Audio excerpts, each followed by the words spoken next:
할렐루야. 이 시간 하나님 은혜가 여러분께 충만하시기를 바랍니다. 잘 오셨습니다. 우리 옆에 있는 분들과 한번 축복하며 인사하겠습니다. 하나님께서 집사님에게 복 주시기를 원합니다. 시작. 하나님께서 집사님에게 복 주시기를 원합니다. 앞뒤 한 번 더 시작. 하나님이 집사님에게 복 주시기를 원합니다. 아멘. 하나님의 은혜가 이 시간 여러분에게 충만하심을 기억할 수 있기를 바랍니다. 이제 날씨가 점점 더 추워지는 이제 겨울이 되었습니다. 그러나 우리는 걱정하고 염려할 것 없습니다. 하나님의 그 따뜻한 품에 우리를 늘 품어 주셔서 이 겨울도 우리가 잘 이길 줄 믿습니다. 아멘. 우리가 지난주에 초대교회 예루살렘 교회의 7 집사 중에 한 사람이었던 스데반이 순교하는 장면을 살펴보았습니다. 스데반은 7 집사 중에 한 사람으로서 집사의 직책이 뭡니까? 어려운 사람들을 돕는, 교회가 어려운 사람을 도울 때 그것을 앞장서서 실행하는 사람들이 바로 집사입니다. 그는 초대교회의 이 나눔의 디아코니아의 그 주도적인 역할을 했지만 또 그는 또 복음 전도자였습니다. 그래서 복음을 전도할 때 그에게 성령과 능력과 권능이 충만했고 그것을 참 견디지 못하는 제사장들에 의해서 또 그는 체포되어서 재판에 섰습니다. 자, 불과 수개월 전에 예수님께서 십자가에 죽으실 때 그들이 행했던 그 비열한 방법들, 그 방법 그대로 이 스데반에게도 똑같은 방법을 가지고 또 똑같은 자리에서 그는 사내들인 공회 앞에서 재판을 받았습니다. 그러나 그의 마음은 굉장히 평온하고 담대하고 확고하고 확신을 가진 가운데서 누구를 미워한다거나 정화하는 것이 아무것도 없이 오히려 자기들 온갖 비열한 방법으로 자기를 죽음으로 몰아내고 있는 그 사람들을 향해서 최대한의 존경하는 마음으로 그다음에 이제 그들에게 어떻게 하든지 그들의 잘못을 깨우치게 하고 예수님을 믿고 구원 얻게 하려고 거기에서 정언을 했습니다. 그런데 이제 이 돌발적인 좀 우발적인 사고가 터졌습니다. 스데반의 증거를 듣던 사람들이 흥분해서 돌을 들고 달라들어서 스데반을 돌로 쳐서 죽게 만든 것입니다. 그 사내들인 공회는 재판을 해서 그 사람이 사형에 해당한다 해도 그 사형을 집행할 그런 권한이 없습니다. 그 권한은 로마 정부가 갖고 있는 것이기 때문에. 근데 그들은 우발적으로 그렇게 이 스데반을 돌로 쳐서 죽도록 만들었습니다. 뿐만 아니라 그날에 그 대대적인 그 교회의 핍박이 있었습니다. 그래서 이 성도들을 다 잡아들이는, 체포해들이는 이런 이제 일들이 이제 벌어졌습니다. 자, 이 사건은 한참 막 성장하고 하던 그 예루살렘 교회에 엄청난 충격을 주었습니다. 아니, 어쩌면은 교회의 밑에 뿌리까지 흔드는, 존립의 뿌리까지 흔드는 그런 큰 충격이었습니다. 그러나 여러분, 하나님 하시는 일은 놀랍습니다. 우리가 어느 곳에서 그 사람들이 자기 자신을 헌신해서 핍박을 받고 박해를 받고 어떤 이들은 주님을 위해서 피를 흘리고 목숨을 버리는 일이 있을 때에 그런 것들로 인해서 교회가 망하는 것이 아니라 그런 일이 일어나면은 오히려 더 복음의 왕성한 하나님의 역사가 일어난다는 사실을 우리가 꼭 기억해야 됩니다. 아멘. 우리가 한국 교회도 참 그 복음이 들어와서 특히 일제시대 때에 좀 피를 상당히 흘렸습니다. 흘렸는데 참 그 순교자의 그 어떤 그 피 흘리는 신앙 위에서 한국 교회가 크게 부흥했습니다. 교회가 부흥했고 교회뿐만 아니라 이 나라 전체 국력도 엄청나게 이제 성장했습니다. 자, 우리가 우리 현대사를 살펴보면 참 비극적이지만 원래 교회는 북한에서 주로 시작이 되었습니다. 그런데 해방이 되고 나서 공산주의가 들어오면서 북한에 있던 성도들이 많이 남쪽으로 내려왔습니다. 그리고 6.25 전쟁을 전후로 해서 또 많은 성도들이 내려왔습니다. 그래서 그들이 오늘의 대한민국을 있게 한 그런 이제 기초가 되었습니다. 그런데 북한에서 그 6.25 이후에도 많은 성도들이 또 남아 있었습니다. 어떤 사람들은 우리가 남으로 내려갑시다 했을 때 나는 끝까지 여기서 교회를 지키겠다. 그러다가 참 순교하신 분들도 굉장히 많습니다. 근데 지난 70년간 북한 정권은 북한 땅 전역에 북한 동포들의 피와 성도들의 피를 북한 땅 그 산하에 강물같이 흘렸습니다. 그 피들이 지금 땅에서 하나님 앞에 호소하고 있습니다. 여러분, 아마 앞으로 그 성도들의 그 피로 인해서 나중에 북한이 개방이 되었을 때, 해방이 되었을 때에 놀라운 그런 부흥의 역사가 난 일어날 거라고 저는 그렇게 믿습니다.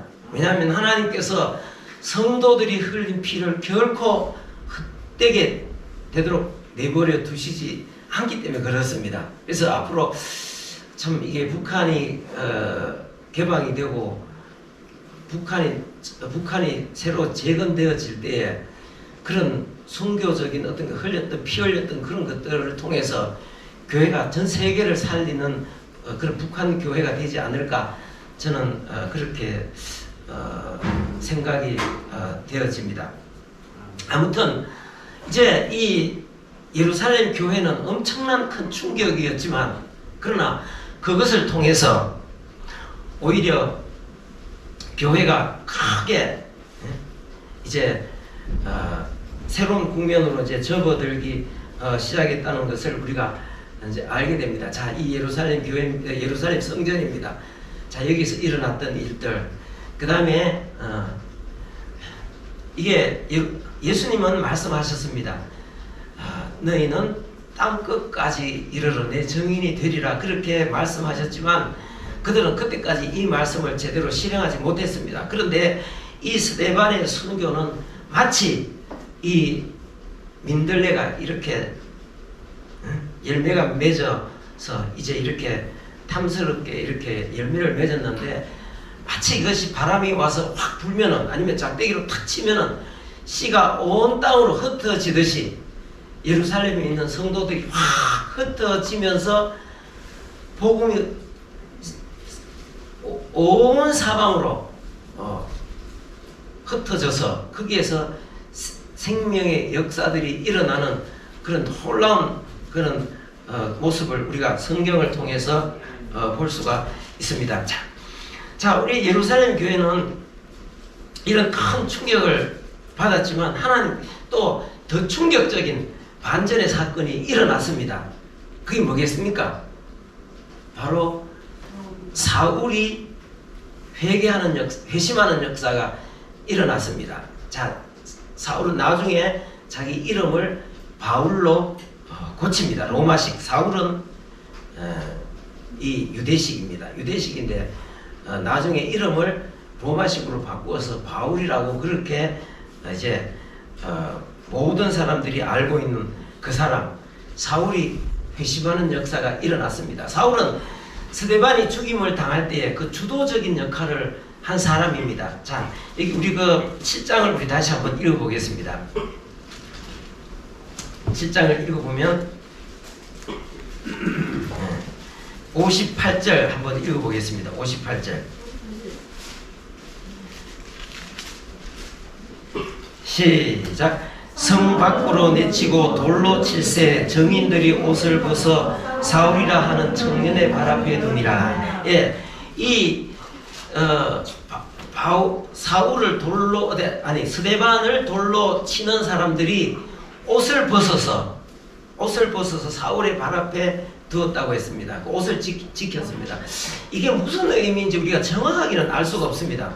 이게 왜 사람들이 이 스데반을 돌로 칠 때에 자기들이 옷을 벗어가지고 사울 앞에 이렇게 사울 발 앞에 두었고 사울은 그 옷을 지켰는데 이게 무슨 의미인지는 우리가 정확하게는 알 수가 없지만 여기서 우리가 알 수 있는 것은 이 사울이 그 스데반 순교 사건에 있어서 주도적이었다. 그런 것을 알게 됩니다. 다시 9장으로 돌아가서 보면 이 사울의 이름은 그 믿는 사람들에게는 참 치를 떠는 두려움의 대상이었던 것을 보게 됩니다. 이게 성경 다시 한번 우리가 읽어보겠습니다. 8장 13절 9장 13절 시작. 아나니아가 대답하되 주여 이 사람에 대하여 내가 여러 사람에게 더 싸운즉 그가 예루살렘에서 주의 성도들에게 적지 않은 해를 끼쳤다 하더니 이 사람 성도들에게는 이름만 들어도 두려움이 대상이 될 정도로 그만큼 큰 박해자였습니다. 그런데 이 사람이 하나님 앞에 회심하는 장면, 이 장면은 더 큰 충격적인 그런 모습이었습니다. 자, 이 사울은 원래 어디서 태어났느냐 하면은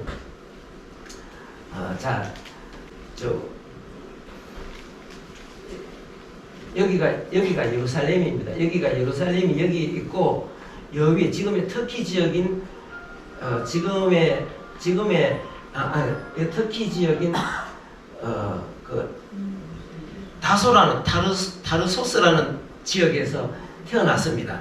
태어났는데 이 사람은 유대인인데도 로마 시민권을 가지고 있었습니다. 여기는 그리스 문명이 로마 문명이 아주 굉장히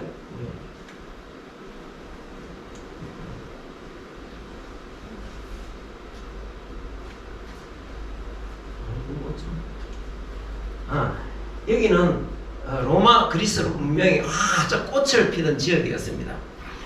그가 어떻게 해서 유대인으로서 그 로마 시민권을 갖고 있는지는 우리가 잘 알 수가 없습니다. 당시에 로마 시민권을 갖고 있으면 굉장히 특권을 가지고 있는 거나 마찬가지입니다. 자, 그런데 그가 어떻게 해서 유대인으로서 로마 시민권을 가지고 있는지는 모르겠지만 아무튼 자기 아버지 때부터 로마 시민이었습니다. 그래서 그가 그리스 로마 문명을 어릴 때부터 몸으로 체험하고 살았고 나중에 이제 나이가 들어서 이제 그 예루살렘으로 이제 유학을 옵니다. 예루살렘에 유학을 와갖고 여기서 가말리엘 문화에서 그는 이제 공부를 합니다. 자, 그리고 그는 사내들인 공회 회원이 되었습니다. 사내들인은 굉장히 중요한 직책입니다. 72명의 요즘 우리 말로 하면은 국회의원 비슷한 그런 건데 72명이 있습니다. 여기 회원이 됐습니다. 여기는 결혼한 사람이 자격이 있습니다. 그래서 이 사람은 나이로 치면은 우리가 여러 가지 추정해 보건데 예수님보다도 한 2살이나 3살 정도, 3살이 쪽쪽으로 좀 어린 나이가 아니었나 이제 그런 생각이 듭니다. 이 사람은 공부를 굉장히 많이 했을 뿐 아니라 그냥 굉장히 명석한 두뇌, 아주 탁월한 지적인 그런 소양을 가진 사람이었습니다. 성질이 굉장히 강직하고, 자, 이런 사람이 철저하게 예수 그리스도에 대해서 예수 믿는 사람들이 적대적이었습니다. 그러니까 스데반 집사가 돌에 맞아 죽을 때에 그 사건에 있어서 주도적인 역할을 한 사람, 이 사람이 참 하나님 앞에 전향했다는 사실은 그것도 충격적인 모습으로 전향했다는 것은 많은 사람들에게 엄청난 충격을 가져다 주었습니다. 자, 우리 9장 1절 한번 읽어보겠습니다. 9장 1절 시작. 사울이 주의 제자들에 대하여 여전히 위협과 살기가 등등하여 대제사장에게 가서 다메섹 여러 회당에 가져갈 공문을 청하니 이는 만일 그 도를 따르는 사람을 만나면 남녀를 막론하여 결박하여 예루살렘으로 잡아오려 함이라. 자, 이 스데반이 순교하고 며칠이 지났지만 이 사울의 마음에는 여전히 계속되는 뭡니까? 성도들에 대한, 예수 그리스도를 따르는 사람들에 대한 그런 위협과 살기, 그 정오심입니다. 그러니까 이 사울이 가지고 있는 게 기독교에 대해서, 예수님에 대해서 그 어떤 생각을 가지고 있는지 우리가 추측해 볼 수가 있습니다. 아마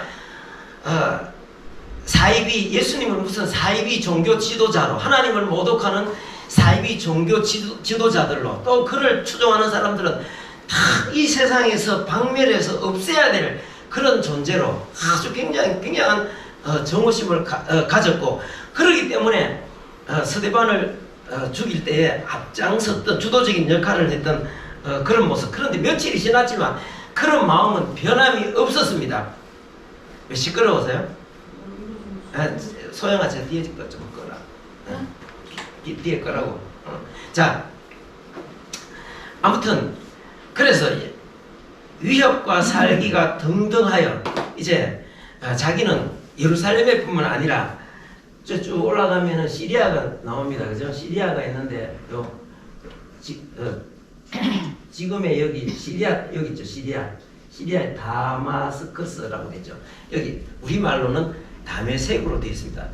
이 다마스커스라고 합니다. 다마스커스라고도 하고 로마식 발음으로 다마스쿠스라고 하는데, 지금도 다마스커스, 뭐 영어로 그렇게 주로 하는데, 이 도시는 굉장히 오래된 도시입니다. 굉장히 오래된 도시인데 역사가 굉장히 오래됐습니다. 자, 이 도시에 이제 기독교인들이 모여 있다는 것을 이제 알고 거기에 체포해서 오겠다고 정식적으로 공문을 받아가지고 이제 그를 체포하러 가는 것입니다. 이 장면은 우리 믿는 사람들은 다 아는 내용이고, 읽을 때마다 읽을 때마다 이 내용은 참 굉장히 참 내용 자체가 우리에게 참 놀라운 장면입니다. 그래서 사울은 체포조를 꾸려가지고 다메섹으로 가다가 드디어 이제 다메섹에 가까이 왔을 때에 무슨 일이 일어났습니까? 자, 우리 다시 한번 읽어보겠습니다. 자, 3절 말씀 3절 4절 읽어봅니다. 시작. 사울이 길을 가다가 다메섹에 가까이 이르더니 호련히 하늘로부터 빛이 그를 둘러 비추는지라. 땅에 엎드러져 소리 들으매 사울아 사울아 네가 어찌하여 나를 밖에 하시거늘 대답하여 주여 누구시니까 이르시되 나는 네가 박해하는 예수라. 예, 이 장면은 너무나 충격적인 장면이에요. 자, 분기가 탱천해가지고 막 정오심에 가득 차가지고 자기가 체포조를 구성해서 그 일행들을 이끌고 이제 다메섹으로 이제 쫙 올라가다가 이제 다메섹에서 남쪽에서 북쪽으로 올라가다가 그 성문 앞에 가까이 왔을 때에 갑자기 하늘에서 빛이 쫙 비치면서 이 사울은 땅에 엎어졌습니다. 걸어갔는지 말을 타고 갔는지 정확하게 잘 모르겠습니다만은 좌우지간 땅에 엎어졌습니다. 엎어지는데 하늘에서 소리가 들렸습니다. 사울아 사울아 네가 왜 나를 핍박하느냐. 땅에 엎어져가지고 그 소리를 듣고 주여 당신은 누구십니까? 나는 네가 핍박하는 예수라. 야, 참 놀라운 장면입니다. 사울은 엄청난 충격을 받았습니다. 예수가 사기꾼이고 이 세상을 혼란스럽게 만드는 그런 사이비 종교 지도자로 알고 있었고, 그가 십자가에 죽은 것도 다 알고 있었습니다. 그리고 잘 죽었다고 생각했습니다. 마땅히 죽어야 된다고 생각했습니다. 그런데 며칠이 지나니까 다시 살아났다고 막 그런 소문들이 퍼지면서 사람들이 그 추종하던 사람들이 예수는 다시 사셨다 이러면서 막 전하고 다니면서 그를 통해서 구원을 받는다 이렇게 말했을 때에 그 사울의 분노는 이루 말할 수 없었습니다. 그래서 나는 이 예수 믿는 사람들, 예수 믿는 이 사이비한 인물이들을 소멸시키는 것이 내 사명이다 이렇게 생각하고 지금 스데반이 죽임을 당할 때 주도적인 역할을 했을 뿐만 아니라 그 다음에 이방에 있는 다메섹에 있는 사람들까지 체포하기 위해서 가다가 그는 빛 가운데 팍 엎어졌고 공중에서 소리가 나서 사울아 사울아 네가 왜 나를 핍박하느냐. 주여 누구십니까? 나는 네가 핍박하는 예수라. 여러분들 이런 일을 당했으면은 얼마나 큰 충격이겠습니까? 그죠? 사울이 당한 충격은 상상할 수가 없는 충격이고 두려움에 빠진 거예요. 네가 왜 나를 핍박하느냐? 여러분 여기서 우리가 알 수 있는 것은 뭐냐면 우리가 예수 믿는 사람들을 핍박하면 그것은 곧 예수님이 자기에 대한 핍박으로 간주한다는 사실이에요. 네가 왜 나를 핍박하느냐? 그럼 반대로 우리가 예수 믿는 사람들한테 잘 대해주고 잘 대접하면 잘 섬기면 예수님께서 어떻게 여기시겠습니까? 예? 사울아 사울아 네가 왜 나를 이렇게 잘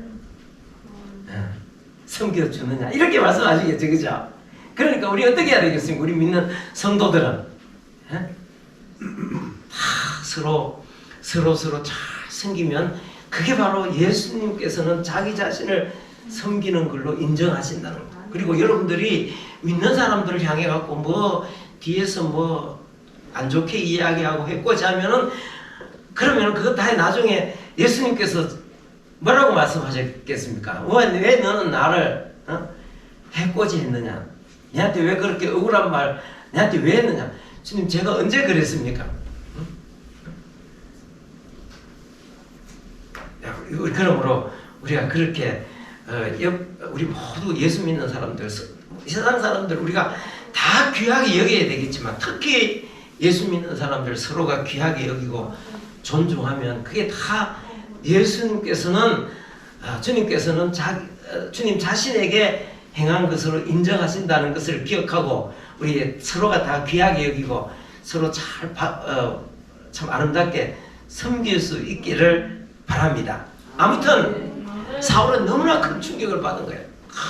자기가 멸절시켜야 될 대상들 자기가 막 생각만 해도 스트레스 받고 정오심이 막 이런 집단들은 이 세상에서 없애야 된다고 그렇게 생각하고 지금 그 일을 지금 수행하고 있는데 그 일을 수행하기 위해서 지금 다메섹에 도착하고 있는데 땅에다 팍 엎어버리고 빛 가운데 탁 말씀하시는 그분 얼마나 큰 충격이었습니까? 자 한번 얼마나 큰 충격을 한번 자 7절 말씀 읽어봅니다. 시작. 같이 가던 사람들은 소리만 듣고 아무도 보지 못하여 말을 못하고 있더라. 예, 일행들이 몇 명인지는 잘 모르겠지만 여러 명이 같이 갔을 거 아닙니까? 그죠? 사람들을 체포하기 위해서 갔는데 갑자기 사울이 땅에 팍 엎어져서 뒹구는 모습을 딱 보면서 무슨 소리가 나기는 났는데 눈에는 보이지 않지만 무슨 소리는 났는데 이 상황이 어떤 상황인지 같이 같은 일행들은 무슨 일이 지금 일어나고 있는 것은 깨닫고 있는데 이 무슨 일인지 지금 정확하게는 잘 모르는 거예요. 근데 사울은 엎어졌고 사울은 주여 당신이 누구십니까? 하고 말하지만 옆에 있는 사람들은 이 상황이 어떤 상황인지 정확하게 지금 파악이 안 된다. 그죠? 자 8절 말씀 읽어보겠습니다. 8절 9절 시작. 사울이 땅에서 일어나 눈은 떴으나 아무것도 보지 못하고 사람의 손에 끌려 다메섹으로 들어가서 사흘 동안 보지 못하고 먹지도 마시지도 아니하니라. 사울이 땅에서 일어나 눈을 떴으나 아무것도 보지 못하고 왜 일어났지만은 아무것도 보지 못하고 있습니까? 예? 그 빛이 너무나 강렬해서 눈이 그냥 보이지 않는 상태가 되고 눈이 시력이 완전히 가버린 거예요. 눈에 큰 충격이 왔겠죠. 여러분 성경에 보면 빛 가운데 계신 하나님 그러잖아요. 예수님 참 우리가 나중에 하나님 앞에 설 때에 참 이런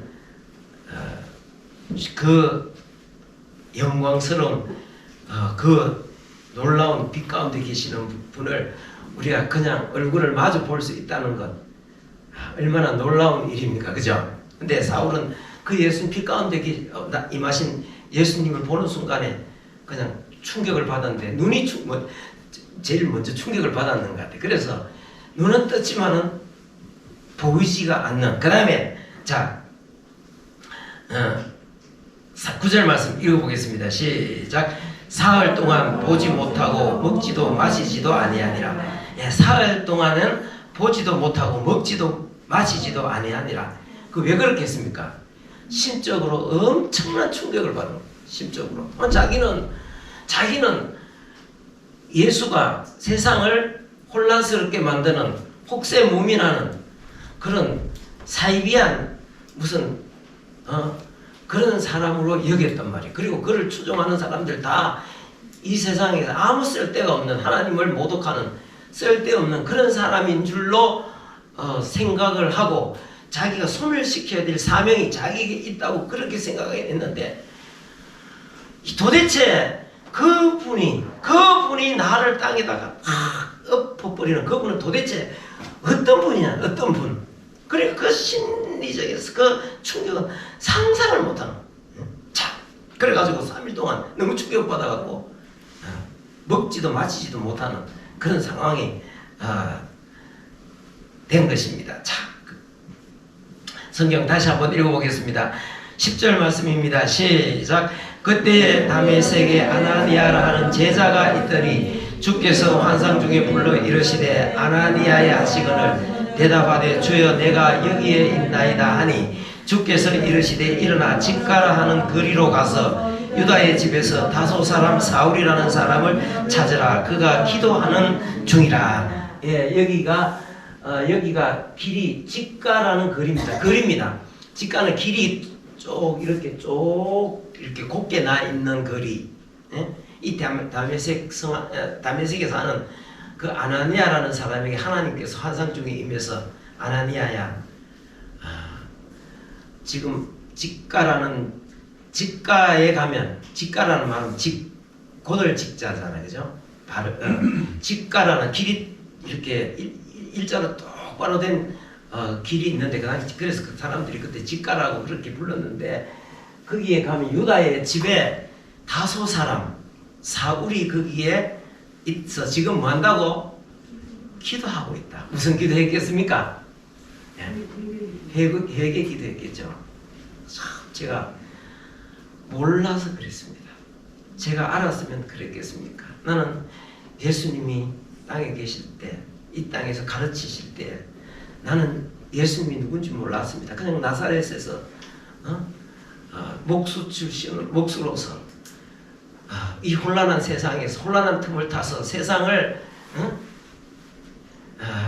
혹세무민하는 그런 사이비한 그런 지도자로만 알았습니다. 그래서 나는 당신이 십자가에 죽으신다고 했을 때 마땅히 죽어야 되는 존재로 나는 당신을 저주했고 미워하고 정화했습니다. 뿐만 아니라 당신이 살아나셨다고 말씀하실 때 또 당신을 살아나셨다고 전하는 사람들도 다 모조리 다 나는 이 세상에서 없애야 되는 소멸시켜야 되는 존재로 알고 내가 지금 그 일에 앞장섰습니다. 주의 종 스데반을 죽일 때 내가 주도적인 역할을 했습니다. 하면서 지금 제가 몰라서 그랬습니다. 근데 진짜 내가 몰라서 그랬습니다. 하면서 지금 그 충격 가운데 회개를 하고 있는 거예요. 놀랍지 않습니까? 그래서 이제 아나니아가 그 집에 가서 한번 읽어보겠습니다. 17절 말씀 읽어봅니다. 시작. 아나니아가 떠나 그의 집에 들어가서 그에게 안수하여 이르되 형제 사울아 곧 주고 네가 오는 길에서 나타나셨던 예수께서 나를 보내어 너로 다시 보게 하신다 하고 성령으로 충만하게 하신다 하니 18절 즉시 사울의 눈에서 비늘 같은 것이 벗어서 다시 보게 된지라 일어나 세례를 받고 음식을 먹으며 강건하여 지는데 야 아나니아가 가서 형제 사울아 저는 형제가 아니고 뭐였습니까? 가장 핍박하는 대적하는 적이었잖아요. 근데 이제는 그가 형제가 되었습니다. 머리에 손을 딱 얹고 형제 사울아 형제 사울아 눈을 뜨라. 길에서 만난 나사렛 예수께서 나를 보내어 너로 다시 보게 하고 머리에 손 얹고 기도하는 순간에 눈에서 비늘 같은 것이 딱 떨어졌다. 그죠? 비늘 같은 것이 딱 떨어지면서 눈에서 비늘같이 떨어지는 것이 딱 보면서 다시 보게 됐다. 그러니까 완전히 여러분 이 참 놀라운 장면입니다. 그죠? 야 우리가 참 이거는 상징적인 상황이다. 내용이다. 그죠? 우리가 눈에 뭔가 이렇게 씌어있던 비늘 같은 것들 이런 것들이 벗겨져야 됩니다.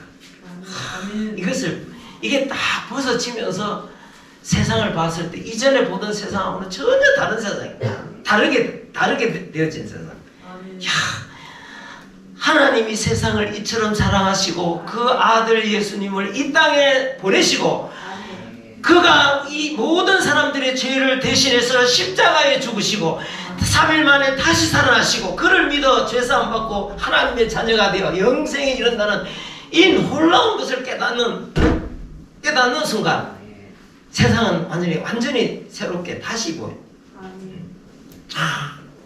자, 그래서 다시 보게 되고 음식을 먹으며 강건하여지고 다시 한번 읽어보겠습니다. 자, 19절부터 다시 한번 읽어보겠습니다. 시작. 음식을 먹음에 강건하여지니라. 사울이 다메섹에 있는 제자들과 함께 며칠을 있을새 적시로 각 회당에서 예수가 하나님의 아들이심을 전파하니 듣는 사람이 다 놀라 말하되 이 사람이 예루살렘에서 이 이름을 부르는 사람을 멸하려던 자가 아니냐. 여기 온 것도 그들을 결박하여 대제사장들에게 끌고 가고자 함이 아니냐 하더라. 사울은 힘을 더 얻어 예수를 그리스도라 증언하여 다메섹에 사는 유대인들을 당혹하게 하니라. 야, 놀라운 일이나. 기운을 차리고 눈을 뜨고 기운을 차리고 적시로 일어나서 예수는 하나님의 아들이셨다. 이렇게 지금 고백하는 것이다. 야, 이게 바로 어디서부터 출발하고 있습니까? 스데반의 헌신으로 통해서 목숨을 하나님 앞에 피 흘리는 헌신을 통해서 이루어진 열매로 지금 이런 사건들이 지금 일어나고 있는 것입니다. 여러분, 가장 악한 악랄한 적대자가 이제 이 교회 역사상 가장 위대한 하나님의 일꾼으로 거듭나는 순간입니다. 여러분, 교회 2000년 역사 가운데서 바울 사도만큼 크게 쓰인 사람이 없습니다. 여러분, 성경 보십시오. 신약 성경 보면은 로마서, 고린도 전후서, 갈라디아, 에베소, 빌립보, 골로새, 데살로니가 전후서, 디도서, 빌레몬서, 그 다음에 디모데 전후서, 그 다음에 어떤 사람은 히브리서까지. 이것은 원래 성경을 쓰고자 해서 쓴 게 아니라 자기가 세운 교회들에게 문제가 일어났는데 그 문제를 해결하기 위해서 해결책으로 써서 보낸 게 바로 오늘 우리가 읽은 성경이 된 것입니다. 야, 이 사람은 엄청난. 여러분, 우리가 그러기 때문에 누구를 보더라도 우리는 저 사람은 안 돼, 저 사람은 글로 먹었어, 저 사람은 안 돼, 이렇게 우리는 판단해서는 안 됩니다. 이 사울같이 이렇게 참 이 완악한 이 적대적인 사람도 한순간에 하나님께서 변화시키셔서 새 사람 만들어서 교회 역사상 가장 큰 일꾼으로 만드신 분이 바로 하나님이십니다. 그러니까 누구를 우리가 생각하더라도 우리 가족 중에 누구, 아니면 우리 친척 중에 누구, 우리 친구 중에 누구, 저 사람은 그 사람들은 해봐야서 안 돼. 그 사람은 이해해봐야, 이야기해봐야 아무 이야기 안 되는 사람이, 이렇게 우리가 단정하지 말아야 됩니다. 그런 사람들 중에서 이 바울만큼, 사울만큼 극적으로 변화되고 큰 사람들은 뭐 없을지라도 진짜 변화돼 갖고 하나님 앞에 참 새롭게 되어서 하나님 앞에 귀하게 쓰인 사람이 될지 안 될지 우리가 알 수가 없단 말입니다. 그죠? 그러니까 우리의 그 섣부른 판단으로 사람들을 이렇게 재단해서는 안 됩니다. 누구든지 하나님 앞에 붙들리면 그렇게 될 수가 있습니다. 자, 우리 성경 다시 한번 읽어보겠습니다. 자, 여기. 자, 바울 사도가 나중에 자기가 고백하는 내용입니다. 디모데전서 1장입니다. 같이 한번 읽어보겠습니다. 시작. 내가 전에는 이방자요 박해자요 폭행자였으나 도리어 긍휼을 입은 것은 내가 믿지 아니할 때에 알지 못하고 행하였습니다. 그 다음에 그러나 내가 긍휼을 입은 까닭은 예수 그리스도께서 내게 먼저 일체 오래 참으심을 보이사 후에 주를 믿어 영생하는 자들에게 본이 되게 하려 하심이라. 아멘. 여러분, 자기가 참 그렇게 옛날에 알지 못하고 그 악한 짓을 했지만 하나님께서 나를 불쌍히 여기셨고, 또 그렇게 불쌍히 여김을 입은 까닭은 내게 오래 참으심을 보여주셨는데, 그건 후에 많은 사람들도 그렇게 될 사람들이 있기 때문에 그게 뭐라고? 본이 되었다. 그러니까 바울사도처럼 되지 말라는 법이 어디 있습니까? 우리 가족들 중에, 우리 친구들 중에, 우리 친척들 중에, 우리 이웃들 중에 저 사람은 안 돼, 저 사람은 절대로 안 돼, 이렇게 말하지 말라는 거예요. 바울의 예를 들었을 때에 봐라, 나봐라, 나같이 이런 존재도 하나님은 어느 순간에 나 불러주시고 변화시켜서 새 사람 돼서 하나님이 써주시지 않았느냐. 이게 바로 그렇게 사울은 그렇게 이야기를 하는 것입니다. 얼마나 놀랐습니까? 그죠? 이제 사울의 어떤 그런 피 흘리는 그런 헌신은 이런 놀라운 여파로 엄청난 큰 파문들이 일어나면서 복음이 세계로 전거되어지고 있습니다. 오늘도 우리가 성령 충만함을 입어서 우리도 담대하게, 확고하게, 평안하게, 평안한 마음으로, 근데 아무도 미워하지 말고, 그죠? 아무도 미워하지 말고 그냥 하나님의 긍휼이 임하기를 원하고 변화돼서 새 사람 되기를 원하고, 자, 그런 생명 얻는 놀라운 역사들이 우리 삶의 주변에서 많이 일어날 수 있도록 우리가 오늘도 성령의 능력을 받아서 참 살아갈 수 있기를 바랍니다. 기도하겠습니다. 아버지 하나님, 은혜와 사랑을 감사합니다. 하나님께서 오늘 저희들에게 은혜를 내려주셔서 하나님 앞에 나와서 기도하고 찬양하며 이 시간 사도행전 9장에 사울의 회심하는 장면을 우리가 읽었습니다. 아버지 하나님, 이런 놀라운 역사가 우리 삶의 가운데서도, 우리의 삶 속에서도 이러한 놀라운 역사들이 많이 일어나는 놀라운 일들이 일어나기를 원합니다. 우리 가운데, 우리 주변에 또 하나님을 알지 못하는 많은 사람들이 있습니다. 성령께서 역사하셔서 저들이 구원받고 생명 얻는 놀라운 역사들이 많이 일어나서 하나님께 영광을 돌리는 아름답고 복된 저희들의 삶이 되어질 수 있도록 주께서 도와주옵소서. 이 시간도 하나님 앞에 물질 드렸습니다. 하나님 기쁘게 받으시고 물질 쓰는 곳에 하나님의 영광이 드러나게 하시고 우리 사랑하는 성도들이 물질 때문에 어려움 없도록 항상 필요한 것들을 채우시옵소서. 예수님의 이름으로 기도합니다. 아멘.